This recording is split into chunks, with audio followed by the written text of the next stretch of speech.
एक आधुनिक भारतीय शहर के भीड़भाड़ वाले इलाके में एक छोटे से कमरे में रमेश नाम का एक लड़का अपने फटे बिस्तर पर बैठा था।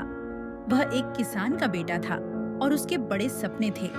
उसके पिता ने उसे शहर पढ़ने के लिए भेजा था, लेकिन शहर की तेज रफ्तार ने उसे डरा दिया था।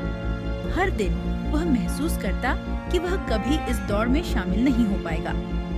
रमेश ने कई प्रतियोगी परीक्षाओं में हिस्सा लिया, लेकिन हर बार उसे असफलता ही मिली। निराशा उसके दरवाजे पर दस्तक दे रही थी। उसके दोस्त और रिश्तेदार उसे वापस गांव लौटने की सलाह देने लगे। शहर तुम्हारे लिए नहीं है रमेश, वे कहते थे। वापस आओ और खेती में हाथ बटाओ। एक शाम जब वह पूरी तरह से टूट चुका था, उसने अपनी माँ को फोन किया। उसकी माँ ने सिर्फ इतना कहा, बेटा, सूरज हर दिन निकलता है, चाहे रात कितनी भी काली क्यों ना हो, अपनी हिम्मत मत हारो। माँ के शब्दों ने रमेश को एक नई ऊर्जा दी। उसने अपनी पढ़ाई का तरीका बदला। वह सुबह जल्दी उठता, देर रात तक पढ़ता और अपनी कमजोरियों पर काम करता।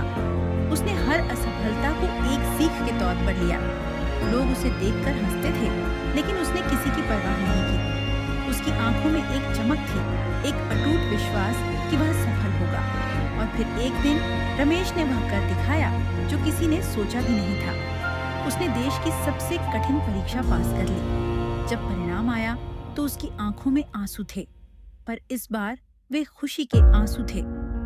उसने साबित कर दिया था कि अगर आप हार नहीं मानते तो कोई भी सपना असंभव नहीं होता।